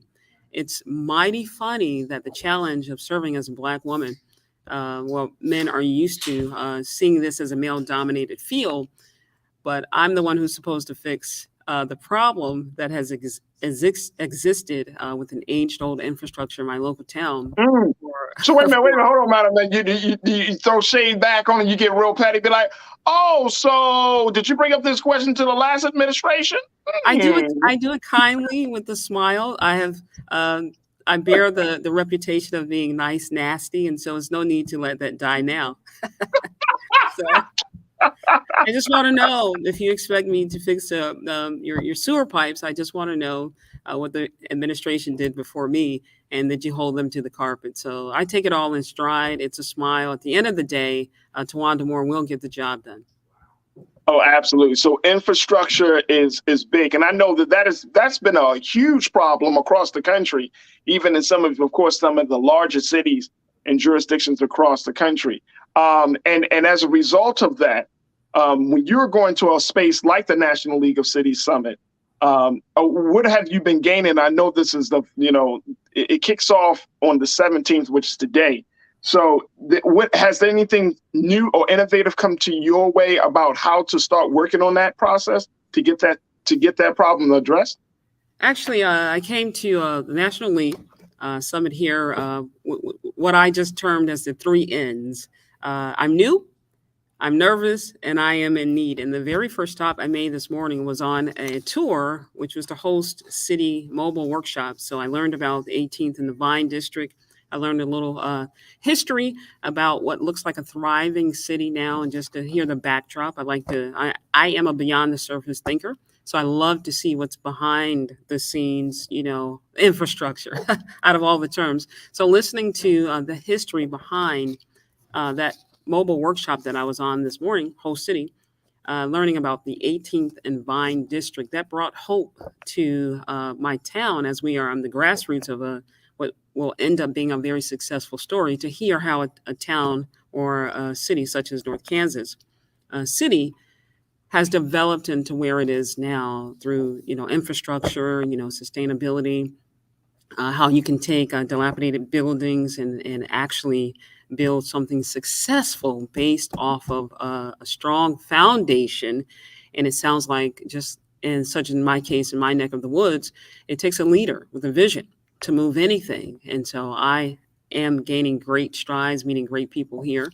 I was at the table over lunch, and we were talking about community wealth building, all the things that I'm learning about with meeting different people from session to session here. I'm going to take all of that information and I'm already starting things. My notebook is out, iPad is open, and I'm ready to take this bull by the horns with all that I have learned and continue with expectation to learn here while I'm in Kansas City. It's interesting, Madam Mayor, because I think some folks would not believe that a mayor or a group of mayors and city officials would go to a conference and remove their labels and titles and become students of politics, become students of public service. Because some folks, we do have it in our minds, like, you should already know this stuff, right? But So talk to us about coming into this role and position and being honest with yourself about where you are in your skill development, where you are in your knowledge of the system, and how that has impacted, how you go about making decisions for your city. Oh, I love the term boots on the ground. And so at the local level here, when I use the term roll up my sleeve, boots on the ground, you have to be out there. You have to wake up destined to get out of your seat and into the streets to be able to serve people in the fullness thereof. So I can't do it being a couch potato. So being out in the streets, learning with boots on the ground to see what it is that my constituents need. There's no other way to do it than the best form of servant leadership is to meet you right where you are. One thing I gained tremendously about 3 weeks ago from White House representatives, Blandreau and Vilsack, is they said, Mayor, we feel you. We feel you. We used to be mayors just like you. And it was rewarding for them. And it's rewarding for me because I actually get to run into people that I serve in the grocery store, at my local car wash. And it means a lot to me to be able to serve in this capacity because it is truly indeed boots on the ground. I find pleasure and passion. Oh, no, I agree with you. Yeah. I can only imagine, because I'm a community organizer. I'm an activist. I come out of that space. I was doing, done that work for many, many years. And so, making that type of relationship, building those connections with folks is important, that people see that you're out working, that you're actually doing your part to make the city or to make that community better. So I definitely understand. I want to take some comments from our online culture crew, Madam Mayor, just to some folks who are watching you. And they, folks are like, wow, I did not know a Black woman is running a small town. Okay, we like this. Tara Smith checked in and says, Madam, there's the reputation of being nicety. Nicety. I'm going to say nicety. That's right. They always put the heaviest of challenges on people of color when they are in charge. And you're seeing that. You are seeing that, and you're seeing that from a professional point of view. But does that impact you personally? Do you take it personal?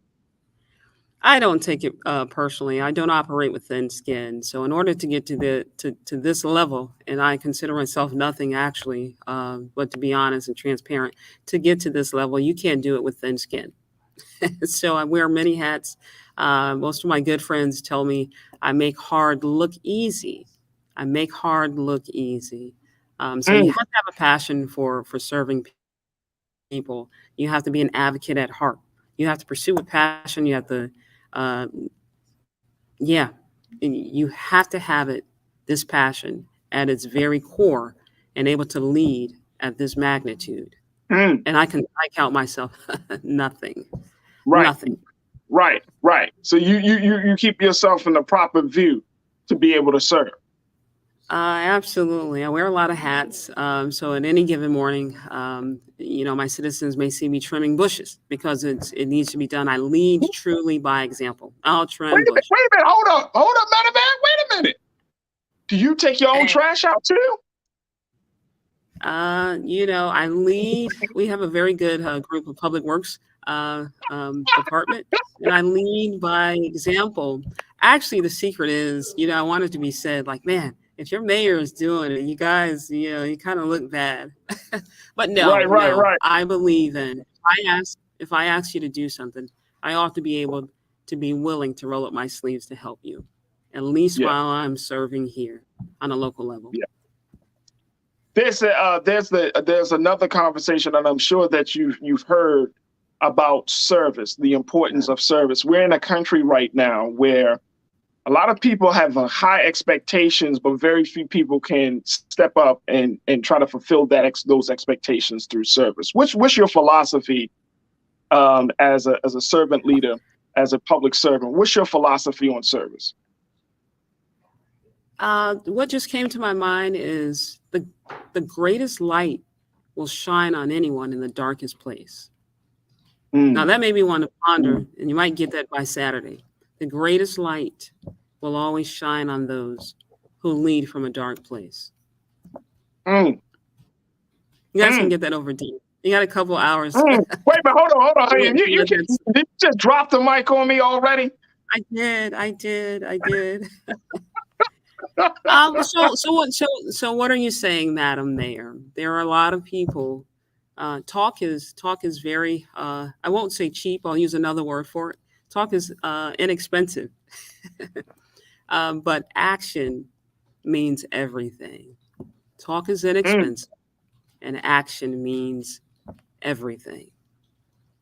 So there are a lot of people who speak from a high place, from a mountaintop experience. But if you want to know the true rudiments and character of a great leader, find out what they were doing before they bore a position, before they gained a title or position. Check the history, as you have done on me, even before you had a few minutes to Google my name, look me up.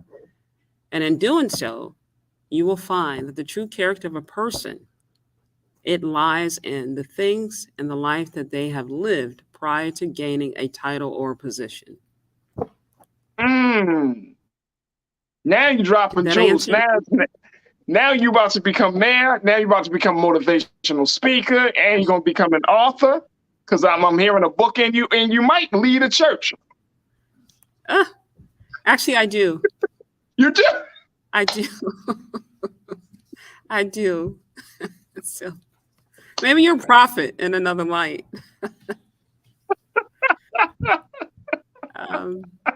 I am a pastor. I am for the last year and a half. That's a beautiful thing. So. That's a beautiful thing. That's a beautiful thing. So, and you know, when we think about this, and this is really the cool part about talking to folks that we don't normally hear from, you know, and that are in leadership roles like yourself.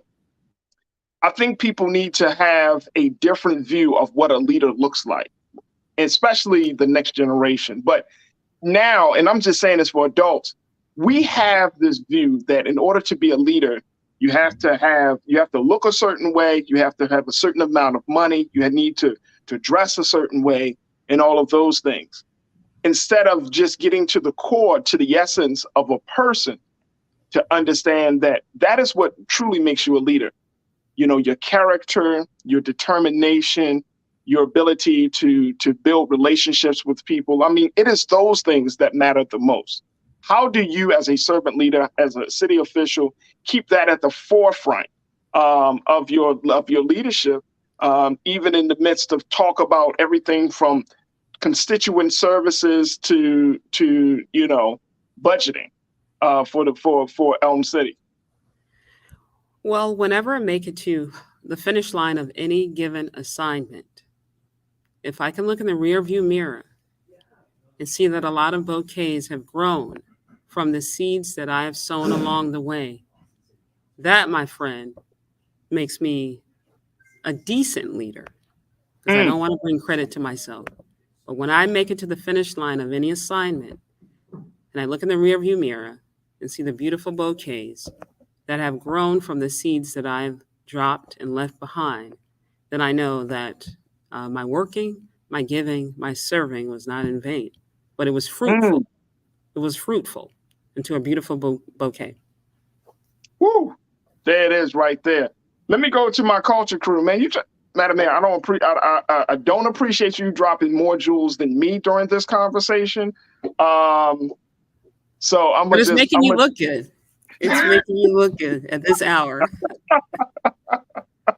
Let's go to some comments from our crew. You don't like my music. You say smart Black women are where it's at. They are at the heart of intersectionality. Absolutely. I'm saying that right now, folks. That's why we're having our sister on to have this conversation. I love it. Appreciate you. You don't like my music. Zoe Bing, you said, I love this mayor. Congratulations. Thank you. So you also said, I see the love of a pastor written all over her. It's all over your face, apparently, Madam Mayor. People see something different in you. And DeAndre, my guy, you said, shout out to this queen on the panel. May she leave her mark in politics and better the people. Thank you. Thank you. I appreciate it. Humbly, I receive that. Thank you. Yeah, because I mean, we just and you know, we're really in a time where there is a quote unquote, I would call it like a leadership deficit, where, you know, everybody wants to stand up in front of people, but no one wants to get down to serve people. And I'm sorry, go ahead. No, go ahead. Can I share an experience? As I was traveling through the airport yesterday, there was an elderly lady, and apparently she needed to have been transported by airport transporters. So she was sitting by a restroom, and she asked a gentleman, he was young, I'll give him around the age of between 35 and 40. And apparently she had been left alone by the restroom, and she said, excuse me, sir, can I use your phone to be able to contact transportation, because I've been left here. And it saddened my heart that this young man proceeded to look in his phone, and he says, I don't know who to contact. And it burned me up, because males will find offense in the leadership of a woman. But when leadership is placed in some of the hands of some males, they drop the ball. And while my mom was using the restroom, I went out of my way to make sure that that lady could get the answer that she needed. And I said it in the presence of that that young man who was about 40 years of age, seemingly, while this elderly lady, about 70, she said, "Thank you, ma'am." I says, "No, it could have been my mom." When leadership starts to reflect that type of character where you can put down your smart device and your ears can be attuned to someone who's in need, who cannot help you get to the next platform, when someone is in need who cannot help you get the next notch in your belt, or when there's someone in need who does not represent part of your inner circle, who can help you make the next million, that is what leadership will look like nonpartisanly. That is an element of a leader. When you can see someone else in need in their time of despair, and you can be found going the extra mile for that person that doesn't look like you, that does not carry the same political agenda as you, that, my friend, is leadership. There is a Chinese proverb by Lai Sao who says, "When I let go of who I am, I become who I might be." There are a lot of us who need to let go of who we are so that we can truly become who we are destined to be. Okay, so I'm gonna add therapist to your list of accomplishments. Okay, let's go. Because I feel I automatically I'm feeling like, all right, I need to have a session. All right, talk to me. I'm here. Until you time out, No. I'm here. You know what I'm saying? No, this is beautiful. This is absolutely beautiful. And again, it is so refreshing to be able to hear a public servant taking those principles and those lessons to heart and sharing it with people, because we're seeing something very different. And I mean, on a fundamental level, right? Part of the big conversation that I have on this show, on this platform, is when we say the culture, we're looking at, how people behave, how the things, the traditions, the way that we go about interacting with one another, how it shapes our view of ourselves and our world and the world around us. And that we have to make an intentional choice to be able to say, you know what, this is not good, or this is not helpful, or this is good, this is helpful. We have to make an intentional choice, because we are the culture. As people, we make up the culture. It's not something outside of us. It comes from within us. And so one of the things that I've often, put out there as an idea is understanding human suffering, human connection, the importance of these things, in order for us to even have a conversation, from everything from citizenship to leadership to even servant leadership, that you have to have a certain heart and mind and spirit in order for you to move this country along. What I'm seeing in this country, and I'm sure you're seeing it too, because you're a very wise woman, I'm seeing that there is a breakdown of the human being, not just in politics, but across the board, Madam Mayor. What I'm seeing is that human beings are being diminished. The suffering of human beings is being accentuated and emphasized, or we're taking parts of people and that's being emphasized and accentuated. And so, versus over the heart, over the things that are the most important parts of the human being. And I'm seeing it, and that mindset is being projected, and it's being it permeates through everything that we do, whether it's talking about public service, whether it's talking about the economic state of things, whether it's talking about how we teach and train our children in schools. We don't value other human beings. We're losing a sense of our humanity in this whole process. All right. So the day and age in which we live in, society and the cares of this world cause our heart to beat at a much faster rate than what it was intended to. So I've never taken a stress test, which probably sounds like that they would put a little more activity on the heart to see how much it can withstand.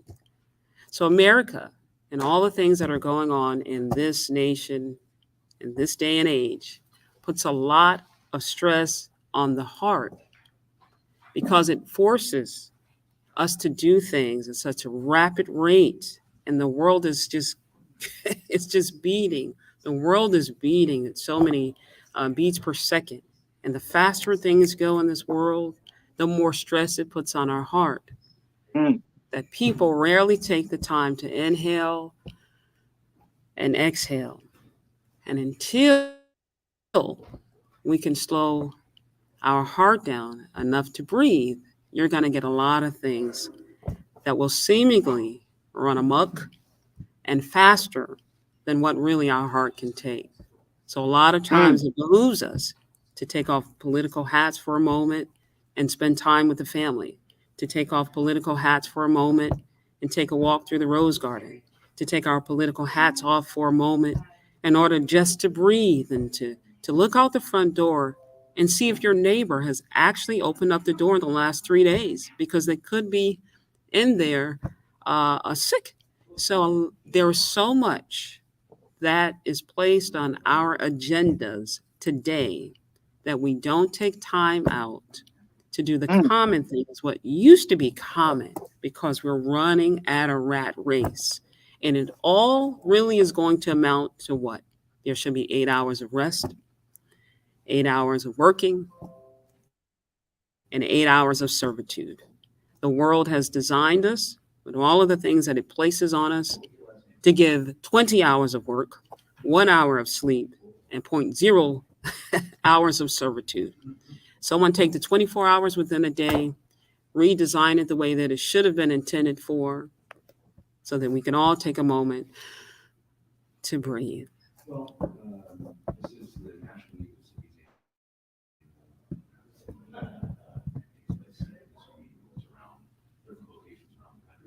Can't hear you.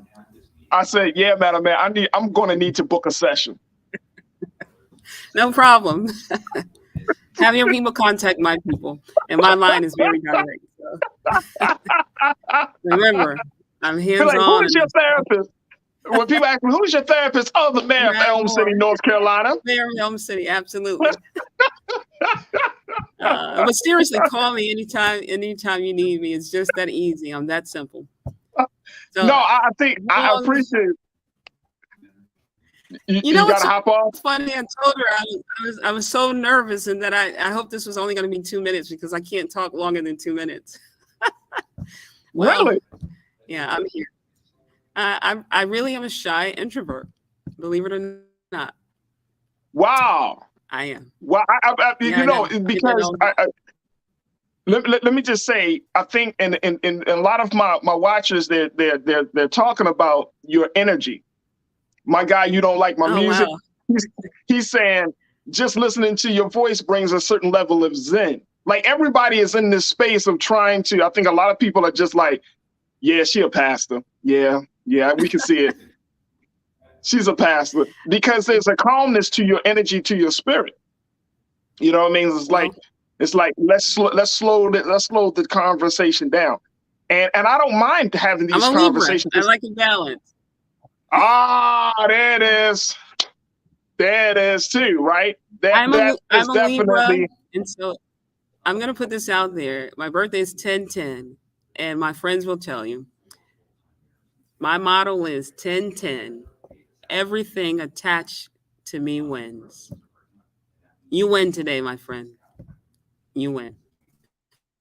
That's the end of the conversation. I don't want to mess this up. I don't want to mess this up no more. I'm not messing this up. I need all the good vibes coming my way. Madam Man, you. Absolutely. That's the end of the conversation. First and foremost, with all due seriousness, I want to thank you for your time, because I could. You're talking about you not. I could talk all day. I'm that guy. Like, we can vibe all day. But I know people are like, man, you gonna be on with the man for the whole. No, we're gonna follow up. So first, I want to say thank you, because I think it's important for us to have a conversation, especially for people to hear and see the voices like yourself of a sister who is doing public service work, but it's more than just public service. It's a calling. It's a real calling, Yes. right? Yes. Even the work that I do on this platform, I don't, yes, I work in the media, but at the same time, I truly believe it's my calling to be able to, have these conversations, provide a platform and connect people and to understand stories and ideas and share all of those things. So it's a calling. And I think that's the part of the culture that is often diminished, that we often kind of overlook, is that when you're called to do something, you should just go ahead and do it, because that's a divine exchange that's happening, right? That's it.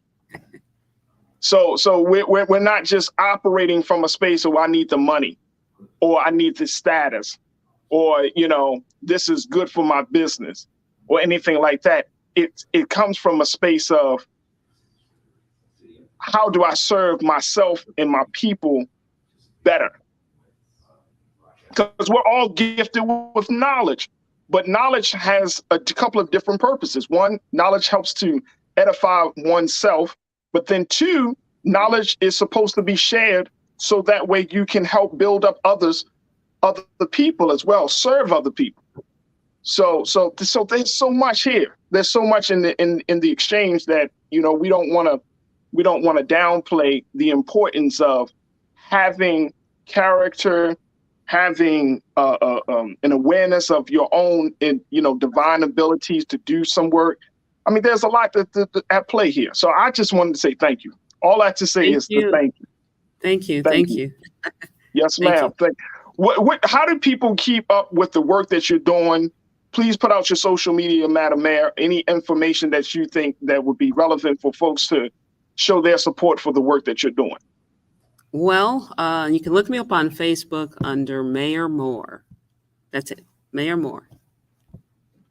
That's it. No Mayor Moore. Mayor Moore. That's it. No other channels, no other avenues right now. Mayor Moore on Facebook. On Facebook, Mayor Moore. All right, you got one more follower coming. Okay, you got it. I look forward to adding you. Well, it's a public page, so keep on in the room. Thank you for the work that you're doing. Thank you. Thank you. Yes, ma'am. Thank you. Thank you. Madam Mayor, I appreciate you so much. And, I know that the summit is going to be, a power-packed, next few days. You're going to learn a lot. And, you're always welcome to come back here on the show. If you want to share, talk about whether it's the summit or whether it's any other project or any other things that you think is pertinent for our people in this day and time, you are certainly more than welcome to share this space with us. And we thank you for being with us this afternoon. Thank you so much. Take care. You too. You too. Mayor Tawanda Moore, folks, as she is the mayor of Elm City, North Carolina. Folks, we got to take a quick pause as we come forward.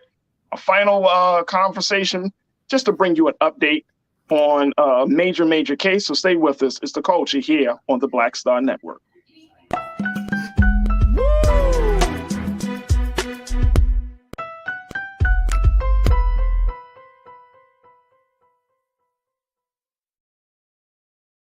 Hatred on the streets, a horrific scene, a white nationalist rally that descended into deadly violence.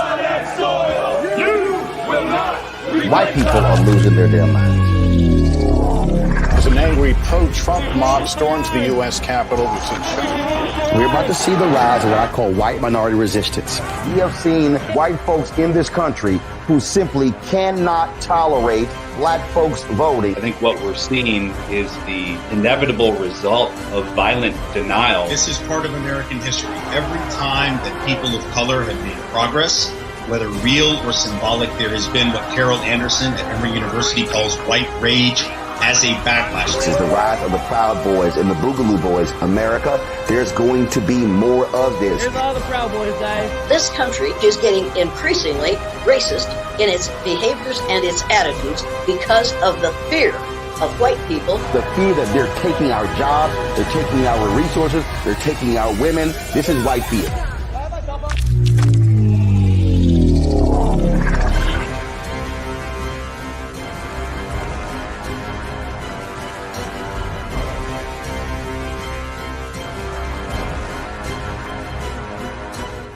Pull up a chair, take your seat. The Black Tape with me, Dr. Greg Carr, here on the Black Star Network. Every week, we'll take a deeper dive into the world we're living in.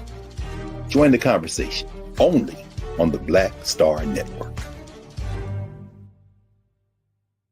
When you talk about blackness and what happens in black culture, we're about covering these things that matter to us, speaking to our issues and concerns. This is a genuine people-powered movement. There's a lot of stuff that we're not getting. You get it, and you spread the word. We wish to plead our own cause. Too long have others spoken for us. We cannot tell our own story if we can't pay for it. This is about covering us. Invest in black-owned media. Your dollars matter. We don't have to keep asking them to cover our stuff. So please support us in what we do, folks. We want to hit 2,000 people, $50 this month, raise $100,000. We're behind 100,000, so we want to hit that. Y'all money makes this possible. Check some money orders. Go to P.O. Box 57196, Washington, D.C. 20037-0196. The Cash App is $RM Unfiltered. PayPal is R Martin Unfiltered. Venmo is RM Unfiltered. Zelle is Roland at RolandSMartin.com. Hi, I'm Dr. Jackie Hood Martin, and I have a question for you. Ever feel as if your life is teetering and the weight and pressure of the world is consistently on your shoulders? Well, let me tell you, living a balanced life isn't easy. Join me each Tuesday on Black Star Network for a Balanced Life with Dr. Jackie. We'll laugh together, cry together, pull ourselves together, and cheer each other on. So join me for new shows each Tuesday on Black Star Network, A Balanced Life with Dr. Jackie.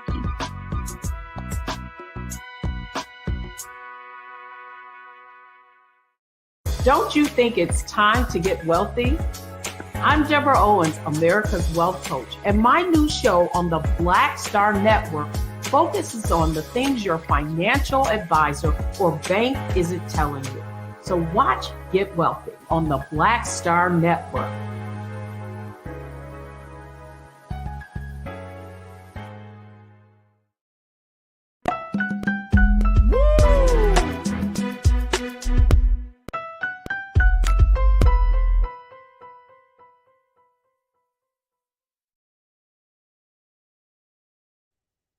All right, folks, welcome back to The Culture here on the Black Star Network.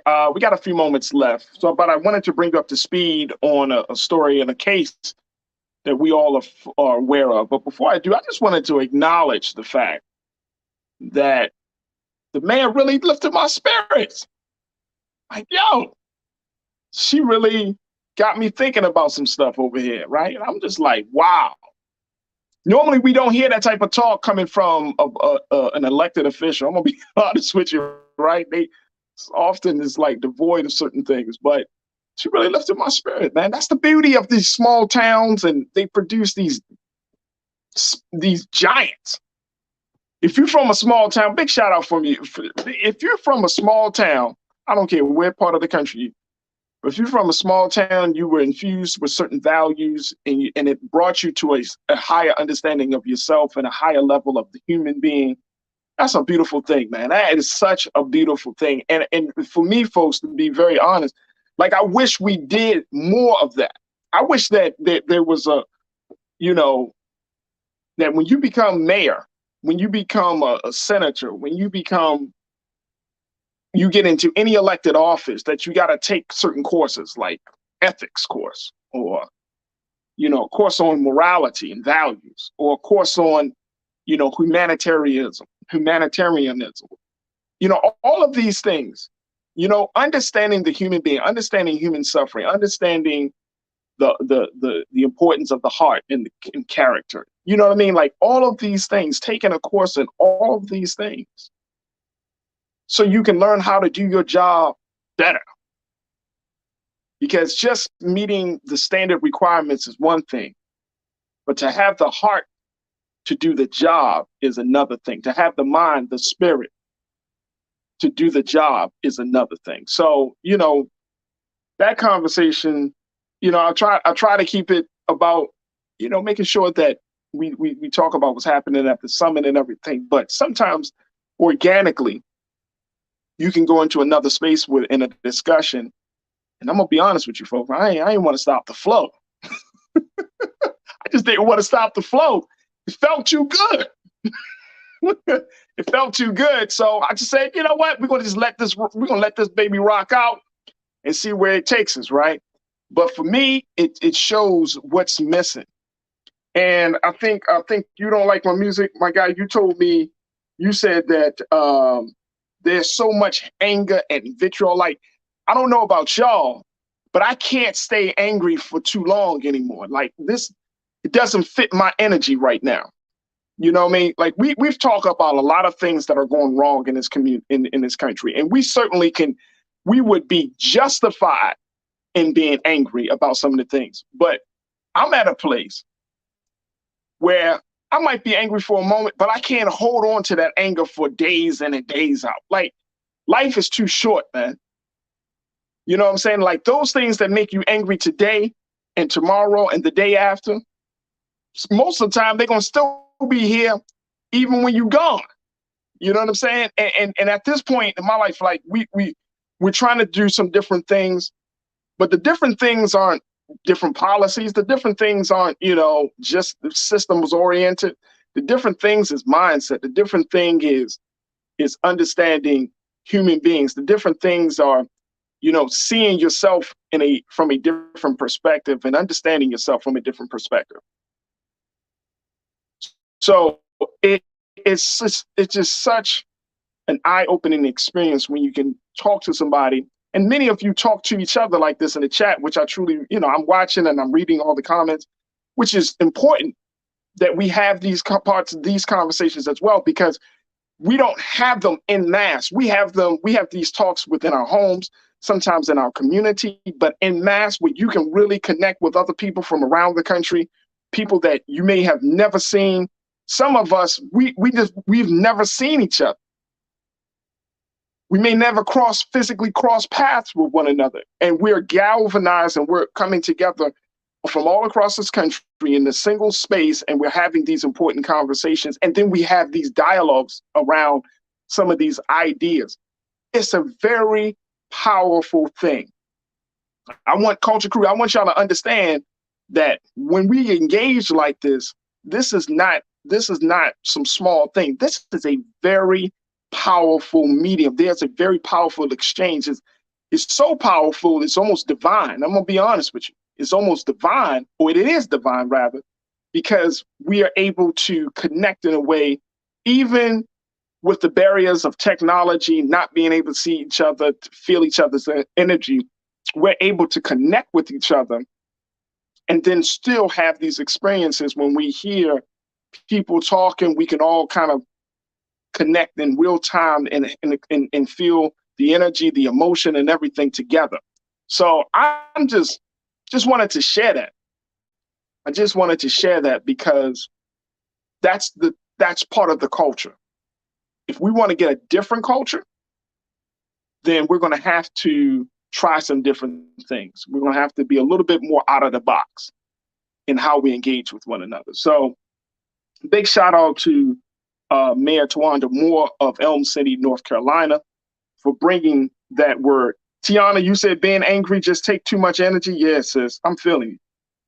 I'm feeling you. Yeah, I'm feeling you. Karen, my sister, you said right, Farajii, anger is unhealthy. It's best to move on and never go to bed angry. Yup, that's right. MKB, you said that's right. Can't let them steal your joy, Farajii. No, I don't. Look, when I feel certain things, I bring it to y'all. And then after we dialogue about it, I let it go. You know what I'm saying? I let it go. I'm like, all right, well, I put that out on the show today. I move on. You know what I'm saying? I just move on.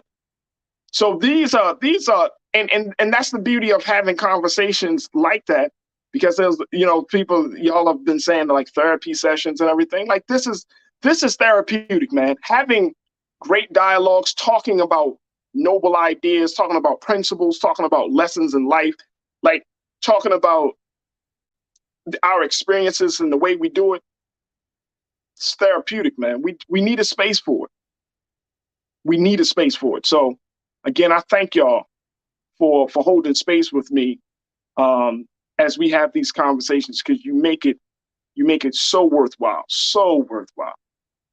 All right, look, final discussion. I just really wanted to bring up to speed the situation that I saw, and I thought that it would be important for us to mention.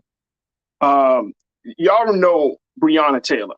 That was our sister who was gunned down in Louisville, Kentucky, by police when the police did that no-knock warrant, busted into her residence, into her home where she was with her boyfriend, Kenneth Walker. And with no notification what's going on or no announcement, started the shooting and ended up killing our sister unjustifiably. Of course, that case became a case of national attention. And so as a result of that, her boyfriend, who was in the home with her, y'all remember that when they initially burst into the home, her boyfriend, who is a registered gun owner, he began to go into self-defense mode, and he shot one of the police officers in the leg. Well, he had filed 2 lawsuits against the city of Louisville, Kentucky. And as a result of that, he's already been awarded a $2 million settlement for the first lawsuit. Take a look at this, folks. I want to throw this. Take a look. Louisville to pay $2 million to Kenneth Walker, Breonna Taylor's boyfriend. Now, he's been a part of the protests. He's been a part of the conversations around, aggressive policing. He's been a part of the conversations about what happened on that night, of course, to our sister Breonna Taylor. May she rest in peace and power. But he won a $2 million settlement. And the officers involved in the shooting, according to the reports, were released from the settlement without requirement to pay. And he's still awaiting a decision in a second lawsuit that he filed.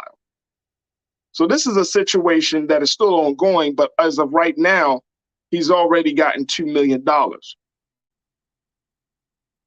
He's already gotten $2 million. So it's, I don't know if justice is going to be served because our sister has transitioned as a result of these actions by the police. But I know that at the end of the day, folks, that, we have to try to figure out, try to seek something to get something. And I know the money conversation is a little sensitive for me personally, just because I don't think that there is a price tag on anyone's life, but there is I guess in the courts system, someone has to be made responsible and held accountable for this situation. So I'm happy that Kenneth Walker is able to get something, because it had to be traumatic to watch his love getting gunned down by the people who are supposed to protect and serve us.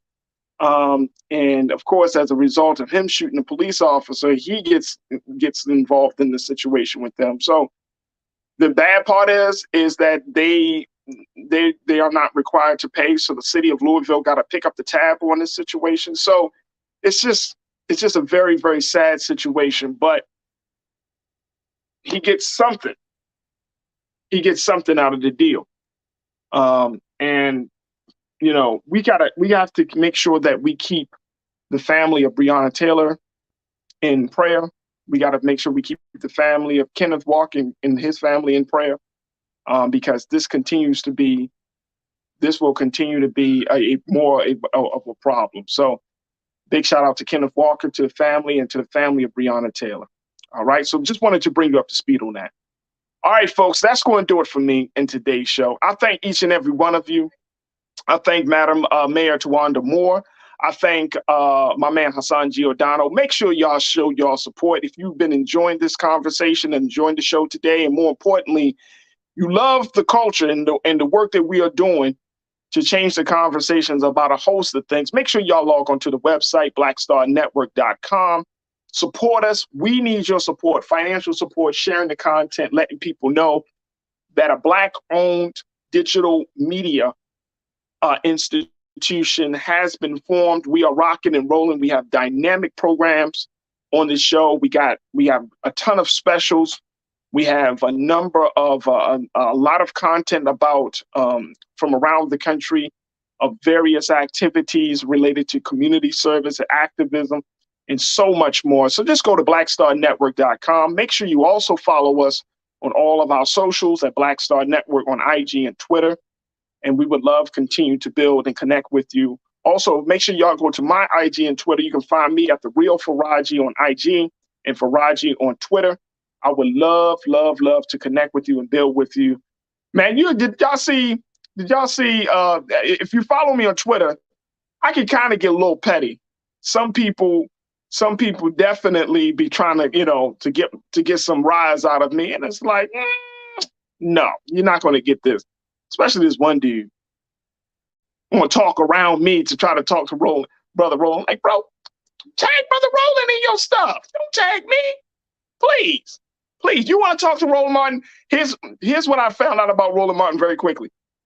Roland Martin will not back down from any type of Twitter issue. You got a problem with him?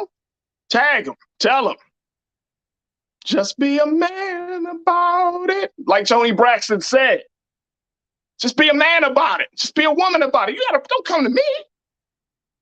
You know what I'm saying? Now, if you got a problem with me, it's one thing. But man, talk to Roland.